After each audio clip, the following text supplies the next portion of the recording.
ஆண்டவரும் இரட்சகருமாகிய இயேசு கிறிஸ்துவின் நாமத்தினாலே இந்த காலை வேளையில் காட் கூசிஸ் மினிஸ்ட்ரீஸின் யூடியூப் சேனல் வாயிலாக உங்களை சந்திப்பதில் பெரும் மகிழ்ச்சி அடைகிறேன். இந்த 9வது மாதத்திலே தேவ செய்தியை கேட்கிற ஒவ்வொரு தேவ பிள்ளையையும் கர்த்தர் மேன்மேலும் ஆசீர்வதிப்பாராக. அவருடைய கண்கள் நம்மேல் நோக்கமாயிருக்கிறது. அவர் நம்மோடு பண்ணின சகல வாக்குத்தத்தங்களையும் உடன்படிக்கைகளையும் நிறைவேற்ற உண்மையுள்ளவராயிருக்கிறார். அதை அப்படியே விசுவாசிப்போம். இந்த மாதத்திலே தேவனாகிய கர்த்தர் தம்முடைய வார்த்தையை நமக்கு நிறைவேற்றி அவருடைய மகிமையை நம்மேல் காண பண்ணுவார். இதை கேட்கிற ஒவ்வொருவரும் எதிர்பார்ப்புடன் அவருடைய வார்த்தைகளுக்கு கீழ்ப்படிந்து காத்திருப்போம். தேவனாகிய கர்த்தர் தாமே இந்த மாதத்திலும் அவருடைய வார்த்தையை அனுப்பி நம் மத்தியில் பெரிய காரியங்களை செய்வாராக. ஆமென்.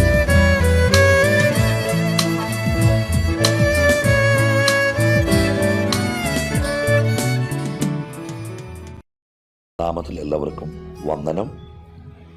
ഈ ശബ്ദം ശ്രവിക്കുന്ന എല്ലാ പ്രിയപ്പെട്ടവരെയും കർത്താവ് അനുഗ്രഹിക്കട്ടെ. ഗോഡ്സ് ഹോസീസ് മിനിസ്ട്രിയുടെ ഡയറക്ടറായിരിക്കുന്ന ദേവദാസൻ തോമസ് അവറുകൾ, മറ്റ് ശ്രേഷ്ഠന്മാരായ കർത്തൃദാസന്മാർ, എല്ലാവർക്കും വന്ദനം. അപ്പോസ്തലനായ പൗലോസ് കൊരിന്ത്യർക്ക് എഴുതിയ 2-ാം ലേഖനം, അതിൻ്റെ 12-ാം അധ്യായം 8, 9, 10 വാക്യങ്ങൾ നമുക്ക് ചില മിനിറ്റുകൾ ധ്യാനിക്കാം. 12-ാം അധ്യായം 8-ാം വാക്യം തുടങ്ങുന്നത് ഇങ്ങനെയാണ്: അത് എന്നെ വിട്ടു നീങ്ങേണ്ടതിന് ഞാൻ 3 വട്ടം കർത്താവിനോട് അപേക്ഷിച്ചു. അവൻ എന്നോട്, എൻ്റെ കൃപ നിനക്ക് മതി, എൻ്റെ ശക്തി ബലഹീനതയിൽ തികഞ്ഞു വരുന്നു എന്ന് പറഞ്ഞു. ആകയാൽ ക്രിസ്തുവിൻ്റെ ശക്തി എൻ്റെ മേൽ ആവസിക്കേണ്ടതിന് ഞാൻ അതിസന്തോഷത്തോടെ എൻ്റെ ബലഹീനതകളിൽ പ്രശംസിക്കും.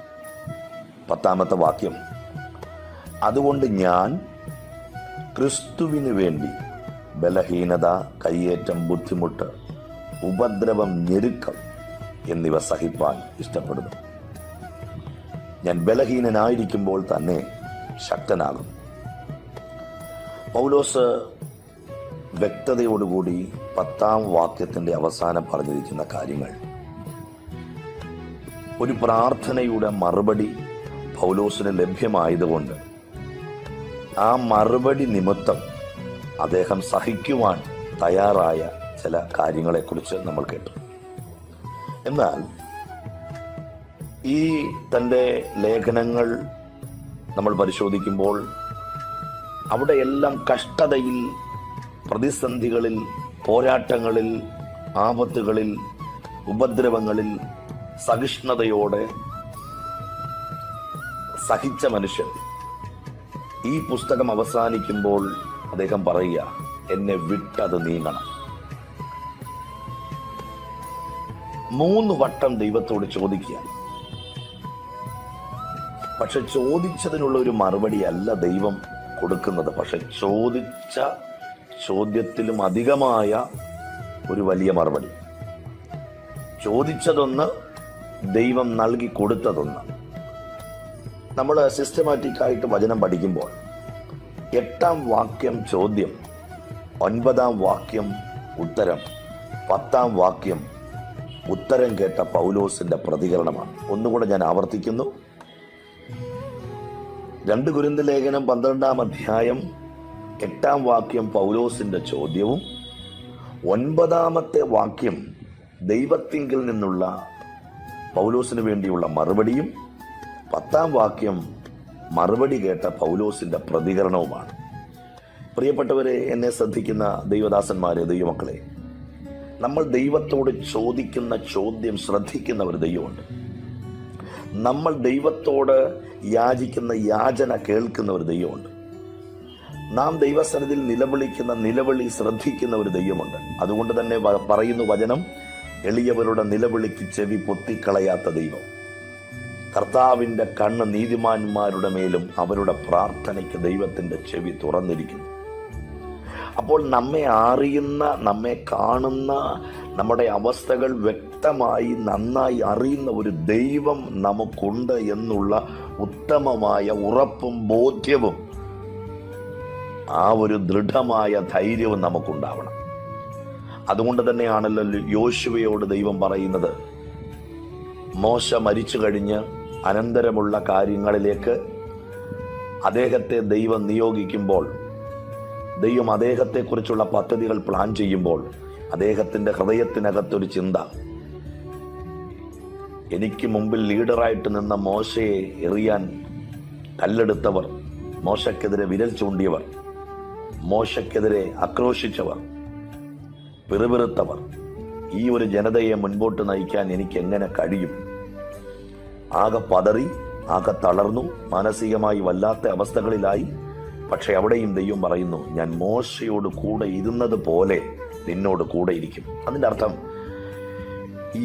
യോശുവയെ ദൈവം വ്യക്തമായി അറിഞ്ഞു. അവൻ്റെ മനോഭാവം, അവൻ്റെ അവസ്ഥകൾ, അവൻ്റെ ബലഹീനത, അവൻ്റെ സാഹചര്യങ്ങൾ എല്ലാം വളരെ വ്യക്തമായി അറിഞ്ഞിട്ടാണ് ദൈവം അവനൊരു മറുപടി കൊടുക്കുന്നത്. ആ മറുപടിയാണ് നമ്മൾ മനസ്സിലാക്കേണ്ടത്. പ്രിയരെ, ദൈവം പറയുക, നീ ഉറപ്പും ധൈര്യവും ഉള്ളവനായിരിക്കാം. ഈ ശബ്ദം കേൾക്കുന്ന പ്രിയപ്പെട്ടവരോട് ഞാൻ പറയുന്നു, ഒരുപക്ഷെങ്കിൽ മാനസികമായി, ശാരീരികമായി, ആത്മീകമായി നിങ്ങൾ തളർന്നവരാകാം പല പല വിഷയങ്ങളിൽ. പക്ഷെ അവിടെ ദൈവം നിങ്ങളെ കാണുന്നു, ദൈവം നിങ്ങളെ അറിയുന്നു. കർത്താവ് പറയുന്നു, നിങ്ങൾ ഉറപ്പും ധൈര്യവും ഉള്ളവരായി. അത് രണ്ടും നമുക്ക് നഷ്ടപ്പെടരുത്. പലപ്പോഴും നമ്മുടെ ജീവിതത്തിൽ നമുക്ക് നഷ്ടപ്പെടുന്നത് പല കാര്യങ്ങളെക്കുറിച്ചുള്ള ഉറപ്പാണ്. പലപ്പോഴും നമുക്ക് ചോർന്നു പോകുന്നത് നമ്മുടെ ധൈര്യമാണ്. അതുകൊണ്ട് ഉറപ്പും ധൈര്യവും ഉള്ളവനായിരിക്ക. നീ പോകുന്ന ഇടത്തൊക്കെയും ഞാൻ നിന്റെ കൂടെയുണ്ട്. ദൈവം കൊടുക്കുന്ന ശക്തമായ വാഗ്ദത്തം, ആ വാക്കിൻ്റെ ഘനം, അതിൻ്റെ ശക്തിയുടെ മികവ്, അതിൻ്റെ ശ്രേഷ്ഠത യോശുവ തിരിച്ചറിഞ്ഞ് അതിനനുസൃതമായി അവൻ സഞ്ചരിച്ചു. ചിലതിനെയൊക്കെ അവൻ അവകാശമാക്കി. നമുക്കറിയാം ആ ചരിത്രം. ഞാൻ പറയുന്നതിൻ്റെ സാരം, നാം ചോദിക്കുന്ന ചോദ്യത്തിന് മറുപടി തരുന്ന ഒരു ദൈവം സ്വർഗത്തിലുണ്ട്. മനുഷ്യനൊരു പക്ഷേ ശ്രദ്ധിച്ചെന്ന് വരികയില്ല, മനുഷ്യനൊരു പക്ഷേ കണ്ടെന്ന് വരികയില്ല, മനുഷ്യനൊരു പക്ഷേ അറിഞ്ഞെന്ന് വരികയില്ല. പക്ഷെ വ്യക്തമായി കാണുന്ന ഒരു സർവശക്തനായ ദൈവം സ്വർഗത്തിലുണ്ട്. മുകളിൽ ആകാശത്തെയും താഴെ ഭൂമിയെയും സമുദ്രത്തെയും അതിലുള്ളതിനെയും ഒക്കെ നിർമ്മിച്ച് ഭൂലോകത്തെയും ഭൂമണ്ഡലത്തെയും ഒക്കെ സകല കാര്യങ്ങളിലും സൃഷ്ടിച്ച് ദൈവം, ആ കർത്താവ് നമ്മെ അറിയാതിരിക്കുമോ? അത് നമ്മൾ ചിന്തിക്കേണ്ടിയിരിക്കുന്നു. അതുകൊണ്ട് പൗലോസ് ചോദിച്ച ചോദ്യം 3 വട്ടം ചോദിച്ചു. 3 വട്ടം ദൈവത്തോട് ചോദിക്കുന്നു. നമുക്കറിയാം, അപ്പോസ്തല പ്രവൃത്തി 9-ാം അധ്യായത്തിനകത്ത് ദമസ്കോസിന്റെ പടിവാതിൽക്കൽ സൂര്യനെ വെല്ലുന്ന ഒരു പ്രകാശം നട്ടുച്ച നേരത്ത് അവിടെ വരുന്നു. അവൻ തറയിൽ വീഴുന്നു, അവൻ അന്ധനാകുന്നു. കുറച്ചുപേര് പിടിച്ചുകൂട്ടിച്ച് യൂദയുടെ വീട്ടിൽ, നിർവീഥി എന്ന തെരുവിൽ ഒരു വീട്ടിൽ കൊണ്ടിരുത്തുന്നു. അവിടെ അദ്ദേഹം പ്രാർത്ഥിക്കുന്നു. അന്ന് മുതൽ പ്രാർത്ഥിച്ച് ദൈവത്തോട് കാര്യങ്ങൾ ചോദിച്ചു തുടങ്ങിയ ഒരു മനുഷ്യനാണ്. നമുക്കറിയാം, അനന്യാസിന്റെ വരവോടുകൂടി അദ്ദേഹത്തിന്റെ കണ്ണു തുറക്കുന്നു, ദൈവത്തിന്റെ നിയോഗം അറിയിക്കുന്നു. അന്ന് മുതൽ കർത്താവിന് വേണ്ടി കഷ്ടങ്ങളും വേദനകളും അനുഭവിക്കുവാൻ ഇറങ്ങിത്തിരിച്ചൊരു മനുഷ്യൻ. ആ മനുഷ്യൻ പലതും പറഞ്ഞ് നമുക്കറിയാം. കഷ്ടത സഹിക്കണം, കഷ്ടം അനുഭവിക്കാൻ വരം തന്നിരിക്കുന്നു, കഷ്ടങ്ങളെ നിങ്ങൾ വിചാരിച്ചാൽ കഷ്ടങ്ങൾ സാരമില്ല, പരീക്ഷ സഹിക്കുന്ന മനുഷ്യൻ ഭാഗ്യവാൻ, ദൈവം നിങ്ങൾക്ക് കഴിയുന്നതിന് മീതെ ഒരു പരീക്ഷ നിങ്ങൾക്ക് തരികയില്ല, അഥവാ പരീക്ഷ നിങ്ങൾക്കുണ്ടെങ്കിൽ അതോടുകൂടെ പോക്കുവഴിയും ഉണ്ടാക്കും. താൻ തന്നെ പരീക്ഷിതനായി കഷ്ടം അനുഭവിച്ചിരിക്കിയാൽ പരീക്ഷിക്കപ്പെടുന്നവരെ സഹായിപ്പാൻ അവൻ പ്രാപ്തനാണെന്നും പലയിടങ്ങളിൽ പറഞ്ഞ മനുഷ്യൻ ഇവിടെ ചോദിക്കുന്നു. 3 വട്ടം ദൈവത്തോട് ചോദിക്കുന്നു. പക്ഷെ ആ ചോദിച്ചതിനൊരു മറുപടിയല്ല ദൈവം കൊടുത്തത്. അതിലും ഉപരിയായ ഒരു മറുപടി, ദൈവത്തിൻ്റെ കൃപ. ഈ ദിവസങ്ങളിൽ ചില ചോദ്യങ്ങൾ നമ്മൾ ദൈവത്തോട് ചോദിക്കുന്നവരാവാം. പക്ഷേ ഒരുപക്ഷെ ചോദ്യത്തിനുള്ള മറുപടിയല്ല നമുക്ക് ലഭ്യമാകുന്നത്. ആ ചോദിച്ച ചോദ്യത്തിൻ്റെ തീവ്രതയനുസരിച്ച് അതിനെ ഫേസ് ചെയ്യാൻ, അതിനെ മറികടക്കാൻ കഴിയുന്ന ഒരു ആത്മശക്തി, ഒരു ദൈവകൃപ ദൈവം നമ്മുടെ മേൽ തരും. നമുക്ക് ചിലതിനെ ജയിക്കാൻ കഴിയും, നമുക്ക് ചിലതിനെ മറികടക്കാൻ കഴിയും. അതുകൊണ്ട് പ്രിയരെ, ചിലപ്പോൾ ചില വിഷയങ്ങൾക്ക് മറുപടി നാം ചോദിക്കുന്നതല്ല നമുക്ക് ലഭ്യമാകുന്നത്. ചിലപ്പോൾ ചോദിച്ചതിന് മറുപടി നമുക്ക് ലഭ്യമാകും. എന്നാൽ എല്ലാം ദൈവത്തിൻ്റെ പദ്ധതി പ്രകാരമേ കാര്യങ്ങൾ നടക്കുകയുള്ളൂ. ഒരു പക്ഷെങ്കിൽ പൗലോസ് 3 വട്ടം ചോദിച്ച ചോദ്യത്തിന് ദൈവം മറുപടി കൊടുത്തിരുന്നെങ്കിൽ അവസാനം പൗലോസ് പറയില്ലായിരുന്നു, ഞാൻ നല്ല പോർ പൊരുതി, ഓട്ടം തികച്ചു, വിശ്വാസം കാത്തു, നീതിയുടെ കിരീടം എനിക്കായി വച്ചിരിക്കുന്നു. പ്രിയപ്പെട്ടവരെ, ചിലതൊക്കെ നമ്മളിൽ നിന്ന് മാറാതിരിക്കുന്നത് നമ്മൾ നിത്യതയിൽ എത്തണമെന്ന ദൈവത്തിന് ഉത്തമമായ ബോധ്യമുണ്ട്. ചിലതൊക്കെ മാറാതിരിക്കുന്നത് നാം നിത്യതയിൽ കാണണമെന്ന് ദൈവം ആഗ്രഹിക്കുന്നു. ഞാനിങ്ങനെ ചിന്തിക്കുന്നു, പൗലോസിനോട് ദൈവം പറഞ്ഞു കാണും, പൗലോസേ, താങ്കളുടെ ദർശനത്തെക്കാൾ, വെളിപ്പാടിനേക്കാൾ, പ്രസംഗത്തെക്കാൾ, നിങ്ങളുടെ ആ വലിയ ആത്മശക്തിയേക്കാൾ നിങ്ങൾ നിത്യതയിൽ എത്തണമെന്നാണ് എൻ്റെ ആഗ്രഹം. ബാക്കിയുള്ളതെല്ലാം പുറകെ നിൽക്കട്ടെ, പക്ഷേ ആത്യന്തികമായ ലക്ഷ്യം നിങ്ങൾ നിത്യതയിൽ എത്തണമെന്നുള്ളത്. അതുകൊണ്ട് ചിലതൊക്കെ മാറാതിരിക്കുന്നെങ്കിൽ ഓർത്തുകൊള്ളുക, ദൈവത്തിനൊരു ഉദ്ദേശമുണ്ട്. എന്നാൽ അത് മാറുന്നില്ല എങ്കിൽ അതിനെ മറികടക്കാൻ ആവശ്യമായ ദൈവത്തിൻ്റെ കൃപ ദൈവം നമുക്ക് നൽകിത്തരും. പ്രിയരെ, 8-ാം വാക്യം ചോദ്യം, 9-ാം വാക്യം പറയുന്നു, എൻ്റെ കൃപ നിനക്ക് മതി, എൻ്റെ ശക്തി ബലഹീനതയിൽ തികഞ്ഞു വരുന്നു. ബലഹീന സാഹചര്യങ്ങളിൽ ദൈവത്തോട് ചോദിക്കുന്ന ചോദ്യങ്ങൾക്ക് കൃപ തന്ന് നമ്മെ അവിടെ നിലനിർത്തുവാൻ കരുത്തനായ ഒരു ദൈവം, തകർന്നു പോകാതെ, താളടിയാകാതെ, വീണു പോകാതെ നമ്മെ ജയത്തോടെ നിർത്തുന്ന ദൈവത്തിന് സ്തോത്രം പറഞ്ഞുകൊണ്ട് ഓരോ ദിവസവും മുൻപോട്ട് പോകുവാൻ ദൈവം നമ്മളെ സഹായിക്കട്ടെ. 10-ാം വാക്യം നിങ്ങൾ ശ്രദ്ധിച്ച്, ദൈവത്തിങ്കിൽ നിന്നും മറുപടി കേട്ട പൗലോസിൻ്റെ പ്രതികരണം. പലർക്കും ഇങ്ങനെയില്ല. ചോദ്യം ദൈവത്തോട് ചോദിക്കും, ആൻസർ കിട്ടും, പിന്നെ ദൈവത്തോടൊരു പ്രതികരണമില്ലാതെ പോകുന്ന ആൾക്കാരെ നമുക്കറിയാം. എന്നാൽ ഈ ദിവസങ്ങളിൽ പൗലോസിനെ പോലെ പ്രാർത്ഥനയ്ക്ക് മറുപടി കിട്ടുമ്പോൾ, ദൈവാനുഗ്രഹം പ്രാപിക്കുമ്പോൾ ദൈവത്തിൻ്റെ മുമ്പിൽ നല്ല നിലയിൽ പ്രതികരിക്കാൻ നമുക്ക് കഴിയണം. അദ്ദേഹം പറയുക, ദൈവം കൊടുത്ത മറുപടി കേട്ട പൗലോസിൻ്റെ പ്രതികരണം, അതുകൊണ്ട് ഞാൻ ക്രിസ്തുവിൻ്റെ ശക്തി എൻ്റെ മേൽ ആവസിക്കേണ്ടതിന് ഞാൻ അതിസന്തോഷത്തോടെ എൻ്റെ ബലഹീനതകളിൽ പ്രശംസിക്കും. പ്രിയരെ, ദൈവശക്തി നമ്മളിൽ നിലനിൽക്കണമെങ്കിൽ നമ്മൾ ബലഹീനതയിൽ പ്രശംസിക്കുന്നവരാകണം. ദൈവാത്മാവിൻ്റെ സ്വാധീനം നമ്മളിൽ നിലനിൽക്കണമെങ്കിൽ നമ്മുടെ ബലഹീന സാഹചര്യങ്ങളിൽ നമ്മൾ കരുത്തോടെ, ഉറപ്പും ധൈര്യത്തോടെ നിൽക്കുന്നവരാകണം. അടുത്ത അദ്ദേഹം പറയുക, അതുകൊണ്ട് ഞാൻ, ഏതുകൊണ്ട്? എൻ്റെ ബലഹീനതയിൽ ആത്മശക്തി ഇറങ്ങി വരുന്നത് കൊണ്ട്. ബലഹീനതയും കയ്യേറ്റവും ബുദ്ധിമുട്ടും ഉപദ്രവവും ഞെരുക്കവും ഞാൻ സഹിപ്പാൻ ഇഷ്ടപ്പെടുന്നു. കാരണം ഞാൻ ബലഹീനനാകുമ്പോഴാണ് ഏറ്റവും കൂടുതൽ ശക്തി ഉള്ള ഒരു വ്യക്തിയായി മാറുന്നത്. അതുകൊണ്ട് ഈ ദിവസങ്ങളിൽ പ്രിയപ്പെട്ടവരെ, ബലഹീനതയിൽ ശക്തി തരുന്ന ഒരു ദൈവം നമുക്കുണ്ട്. ആ ദൈവത്തിലുള്ള ഉറപ്പും ധൈര്യവുമായി നമുക്ക് മുമ്പോട്ട് സഞ്ചരിക്കാം. നമ്മുടെ ശുശ്രൂഷകൾ, നമ്മുടെ കുടുംബം എല്ലാം ദൈവത്താൽ അനുഗ്രഹിക്കപ്പെടട്ടെ. പ്രത്യേകിച്ച് എൻ്റെ ഈ ശബ്ദം ശ്രവിക്കുന്ന എല്ലാ ദൈവദാസന്മാരെയും കർത്താവ് ധാരാളമായി അനുഗ്രഹിക്കട്ടെ എന്ന് പ്രാർത്ഥിക്കുന്നു. കർത്താവ് അനുഗ്രഹിക്കട്ടെ. നമുക്ക് പ്രാർത്ഥിക്കാം. സ്വർഗസ്ഥനായ ഞങ്ങളുടെ പ്രിയ പിതാവേ, ഞങ്ങൾ കേട്ട ദൈവവചന ചിന്തകൾ ഞങ്ങളുടെ ജീവിതത്തിന് അനുഗ്രഹത്തിനും ആശ്വാസത്തിനും കാരണമാകട്ടെ. എല്ലാ ദൈവദാസന്മാരെയും അവരുടെ ശുശ്രൂഷകളെ ദൈവം അനുഗ്രഹിക്കണം. പ്രത്യേകിച്ച് ഗോഡ്സ് ഹോസീസ് മിനിസ്ട്രിയുടെ ഡയറക്ടർ ആയിരിക്കുന്ന തോമസ് സാറിനായി പ്രാർത്ഥിക്കുന്നു. മറ്റു സഹപഠന്മാരെ ഞങ്ങൾ ഓർക്കുന്നു. കർത്താവ് അനുഗ്രഹിക്കണം. ശുശ്രൂഷയുടെ അതിരുകളെ വിശാലമാക്കി ആത്മശക്തിയുടെ അളവറ്റ വലിപ്പം ഓരോ മക്കളുടെ മേലും ദൈവം വെളിപ്പെടുത്തണം. എല്ലാ മഹത്വം അങ്ങേക്ക് യേശു ക്രിസ്തുവിൻ നാമത്തിൽ തന്നെ പിതാവേ. ആമേൻ, ആമേൻ, ആമേൻ.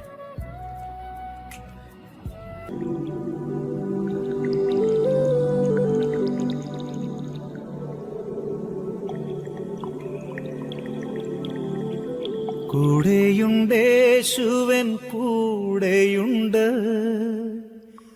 കൂട്ടിനവൻ എന്നും കൂടെയുണ്ട്.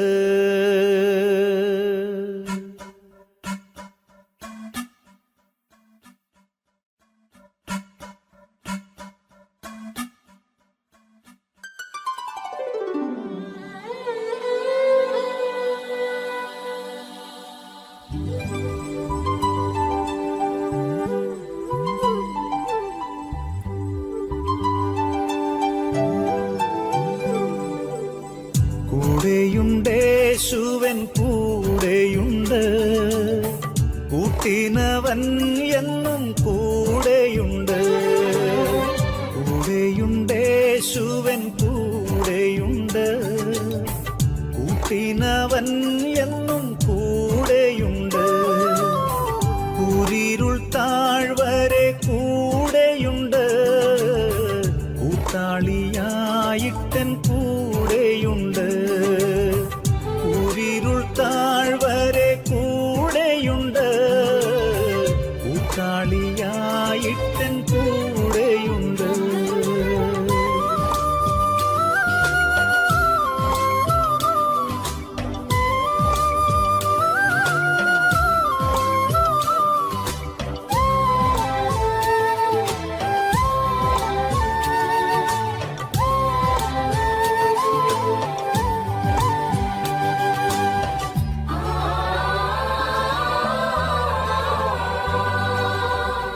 ഭയപ്പെടേണ്ട ഞാൻ കൂടെയുണ്ട് എന്നുര ചെയ്തവൻ കൂടെയുണ്ട്. ഭയപ്പെടേണ്ട ഞാൻ കൂടെയുണ്ട് എന്നുര ചെയ്തവൻ കൂടെയുണ്ട്. പേടിക്കയില്ല ഞാൻ മരണത്തെയും, മരണത്തെ ജയിച്ചവൻ കൂടെയുണ്ട്. പേടിക്കയില്ല ഞാൻ മരണത്തെയും, മരണത്തെ ജയിച്ചവൻ കൂടെയുണ്ട്.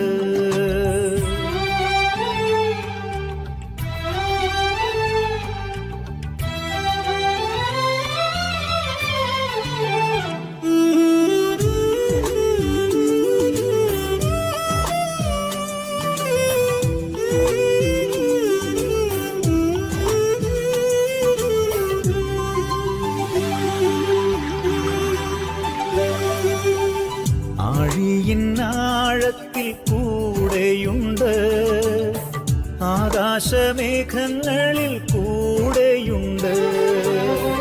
ആഴിയിന്നാഴത്തിൽ കൂടെയുണ്ട്, ആകാശമേഘങ്ങളിൽ കൂടെയുണ്ട്. ആവശ്യനേരത്തിൻ കൂടെയുണ്ട്, ആശ്വാസദായകൻ കൂടെയുണ്ട്. ആവശ്യനേരത്തിൻ കൂടെയുണ്ട്, ആശ്വാസദായകൻ കൂടെയുണ്ട്.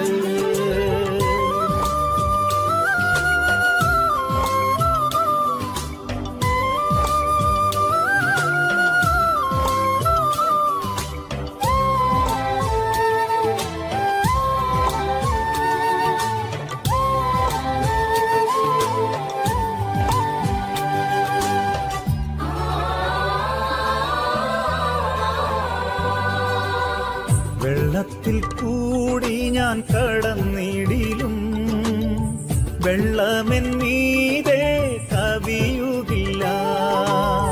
വെള്ളത്തിൽ കൂടി ഞാൻ കടന്നിടിലും വെള്ളമെൻ മീതെ കവിയുകില്ല.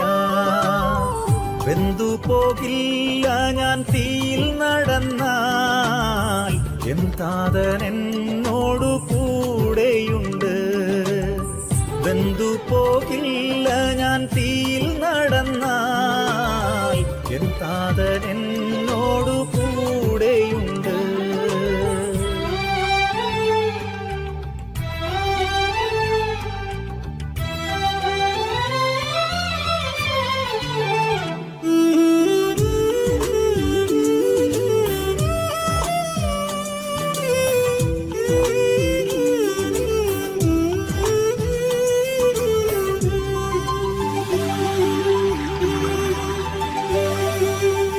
വാഖായിൻ താഴ്വരെ കൂടെയുണ്ട്, യാക്കോബിൻ ദൈവമെൻ കൂടെയുണ്ട്. വാഖായിൻ താഴ്വരെ കൂടെയുണ്ട്, യാക്കോബിൻ ദൈവമെൻ കൂടെയുണ്ട്. ലോകക്കിടക്കയിലും കൂടെയുണ്ട്, ലോകാന്ത്യത്തോളമെൻ കൂടെയുണ്ട്. ലോകക്കിടക്കയിലും